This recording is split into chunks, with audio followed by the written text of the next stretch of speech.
Parte 6, capítulo 5. Sugden dirigió una mirada al círculo de caras. Con acento casi irritado afirmó: «Eso es ilegal, Mr. Poirot». «Es una idea que se me ha ocurrido», replicó el detective. «Quiero compartir con todos los demás las cosas que he aprendido. Para empezar, creo que Mr. Farr tiene que darnos alguna explicación». «Yo hubiera elegido un lugar menos concurrido», refunfuñó Sugden. «Sin embargo, no tengo nada que objetar». Tendió el cablegrama a Stephen Farr. «Ahora, Mr. Farr, como usted dice que se llama, tal vez pueda explicarnos esto». Stephen tomó el cablegrama y empezó a leerlo en voz alta, arqueando las cejas. Luego, con una profunda inclinación, lo devolvió al inspector. «Sí», reconoció, «es muy condenador, ¿no?» «Eso es todo lo que tiene que decirnos», gruñó. «Sugden, debo advertirle que no tiene ninguna obligación de contestar esa pregunta». «No hace falta que me prevenga», le interrumpió Farr. «Les daré enseguida una explicación. No es muy convincente, pero es la pura realidad». Hizo una pausa y comentó: «No soy el hijo de Benicer Farr, pero conocí perfectamente a los dos. Ahora pónganse ustedes en mi lugar y, a propósito, mi nombre es Stephen Grant. Llegué a este país por primera vez en mi vida. Mientras viajaba en el tren vi a una muchacha. No me andaré con rodeos y diré francamente que me enamoré de ella. Era la criatura más hermosa que he visto en el mundo. Al salir del compartimento vi su equipaje y leí a dónde iba. Conocía, por referencias, Gorston Hall y a su propietario. Era el antiguo socio de Benicer. Bien, se me ocurrió la idea de venir a Gorston Hall. Como dice el cable, el hijo de Eb murió hace 2 años. Pero el viejo Benicer me había dicho que hacía muchísimo tiempo que no tenía noticias de Simon Lee, y por lo tanto, este no podía saber nada de la muerte del hijo de su viejo socio. Por todo ello decidí que valía la pena hacerme pasar por el muerto y volver a ver a la joven del tren. Sin embargo, no lo decidió enseguida, dijo Sugden. Pasó 2 días en una posada en Adelsfield. Vacilaba en hacerlo o no. Al fin me decidí y todo salió perfectamente. Ya sé que está mal, pero, señor inspector, recuerde cuando usted estuvo enamorado y verá cómo hubiera sido capaz de cometer muchas locuras semejantes. Como ya he dicho, me llamo Stephen Grant. Pueden pedir informes míos a África del Sur. Verán cómo les contestan que soy un ciudadano respetable. No soy un estafador ni un ladrón de joyas. Nunca he creído que usted lo fuera, declaró Poirot. Sugden se acarició pensativamente la barbilla. Tendré que comprobar la verdad de esta historia, dijo. De todas formas, ¿por qué después del crimen no nos dijo usted la verdad en lugar de contarnos todo ese montón de mentiras? Porque fui un idiota, declaró ingenuamente Stephen. Creí que podría seguir con la comedia. Pensé que me comprometería mucho declarar que me hallaba ahí bajo un nombre supuesto. Si no hubiera sido un idiota, habría comprendido que ustedes cablegrafiarían a África del Sur. Bien, Mr. Farr, dijo Grant. Carraspeó Sugden. No digo que no crea su historia, pero demostrará si es verdad. Miró interrogadoramente a Poirot y este dijo: creo que Madame Stravados tiene algo que decir. Pilar se había puesto muy pálida, casi sin aliento declaró: es verdad, nunca lo hubiera dicho a no ser por Lidia y por el dinero. Estar aquí, vivir bien, tener una casa lujosa, todo ello era agradable y divertido. Pero cuando Lidia me habló del dinero y me dijo que legalmente me correspondía, entonces la cosa ya no fue divertida, el asunto era mucho más serio. No te entiendo, chiquilla, dijo Alfred Lee. Pilar continuó: usted cree que soy su sobrina Pilar Stravados, ¿verdad? Pues no lo soy. Pilar murió en un bombardeo cuando viajaba conmigo en auto. La bomba estalló a muy poca distancia del coche y la mató en el acto. Yo no sufrí ningún rasguño.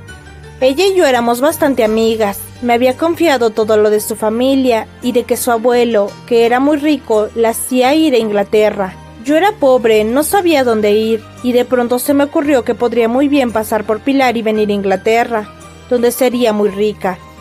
La idea era tan emocionante y prometía tantas aventuras que no vacilé. Tomé el pasaporte de Pilar. La fotografía que había en él no se parecía mucho a mí, pero tampoco se parecía a Pilar. Lo hice tal como había decidido, y al llegar a la frontera ensucié un poco de tierra el pasaporte, dejándolo caer por la ventanilla del tren, y pude pasar. Y usted se hizo pasar ante mi padre por su nieta, clamó Alfred. Jugó usted con su cariño. Sí, asintió Pilar. Enseguida me di cuenta de que podía ganarme su afecto y hacerle dichoso. Esto es un crimen, estalló George Lee. Esto es tratar de obtener dinero por medios ilícitos. Pues a ti no te saco nada, rió Harry. Pilar, estoy a tu lado, ahora te admiro más que antes, y me alegro de no ser tu tío. ¿Y usted lo sabía?, preguntó Pilar a Poirot. Madame, dijo, si hubiera usted estudiado las leyes de Mendel, sabría que 2 personas de ojos azules no es fácil que tengan un hijo de ojos negros. Sabía que Jennifer Lee había sido una mujer muy honrada, por lo tanto, usted no podía ser Pilar Extravados. Cuando hizo usted aquel truco con el pasaporte, acabé de convencerme. Fue ingenioso, pero no lo suficiente. A mí no me parece nada ingenioso, declaró Sugden. No lo entiendo, murmuró Pilar. Usted nos ha contado una parte de la historia, señorita, pero estoy seguro de que falta por contar mucho más. No la molestaré más, exclamó Stephen. Sugden hizo como que no le oía. Usted nos ha dicho que después de cenar subió a ver a su abuelo, siguió el inspector. Dice que al hacerlo obedeció un impulso irrazonado. Pues bien, voy a sugerir algo más. Fue usted quien robó los diamantes. Quizás al meterlos de nuevo en la caja de caudales se los guardó en algún bolsillo sin que Mr. Lee lo advirtiera. Cuando descubrió la desaparición, Mr. Lee se dio cuenta enseguida que solo 2 personas podían haberlos robado, usted y Horbury. Enseguida tomó sus medidas, me telefonó y me dijo que fuera a verle. Luego le dijo a usted que en cuanto cenase subiese a verle. Usted lo hizo y él acusó de robo. Usted lo negó, él insistió, y al verse descubierta, luchó con él. No era su abuelo y, por lo tanto, nada le impedía cometer el crimen. Después de la lucha y de haberlo degollado, salió usted de la habitación, cerró por fuera y escondióse entre las estatuas. No es verdad, chilló Pilar, no es verdad, no robé los diamantes, no lo maté, lo juro por la Virgen. Entonces, ¿quién lo mató?, preguntó Sugden. Dice usted que vio una persona junto a la puerta de la habitación de Mr. Lee. Según su historia, esa persona podría ser el asesino. Nadie más pasó ante usted, pero eso de que ahí había una persona solo lo sabemos por usted. Nada nos demuestra que sea verdad. En otras palabras, esa persona la creó usted para disculparse. Claro que es culpable, exclamó George Lee. La cosa está clarísima. Siempre he sostenido que era un extraño quien mató a mi padre. Es una tontería pretender que alguien de la familia hiciera una cosa tan monstruosa. Es ilógico. No estoy de acuerdo con usted, declaró Poirot. Teniendo en cuenta el carácter de Simon Lee, lo más natural habría sido que le matase uno de sus parientes. ¿Eh? Y en mi opinión, eso fue lo que ocurrió, siguió Poirot. Simon Lee fue asesinado por alguien de su propia sangre y carne. «¿Uno de nosotros?», exclamó George. «Lo niego». Todas las personas aquí reunidas pueden ser culpables. Empezaremos con el caso contra usted, Mr. George Lee. Usted no quería a su padre. Si mantenía relaciones cordiales con él era por su dinero. El día de su muerte, su padre le amenazó con reducirle la pensión. Usted sabía que a su muerte le daría una buena suma. Ese es el motivo. Después de cenar fue a hacer una llamada telefónica, pero esta solo duró 5 minutos.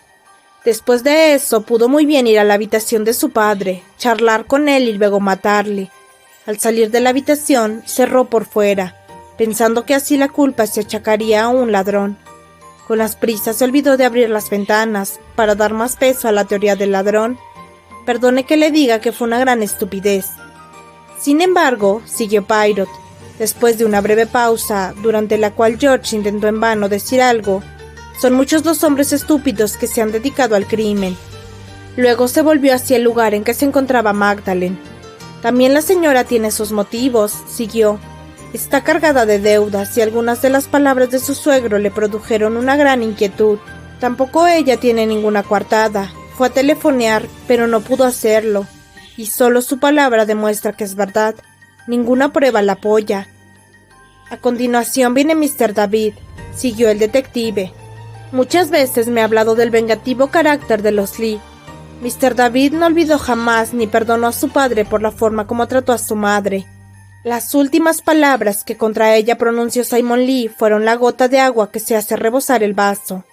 Se dice que David Lee estaba tocando el piano cuando se cometió el crimen, pero por coincidencia estaba interpretando la marcha fúnebre. Pero supongamos que era otra la persona que interpretaba dicha marcha fúnebre, alguien que sabía lo que iba a hacer y que aprobaba su conducta. Esa sugerencia es infame, declaró Hilda.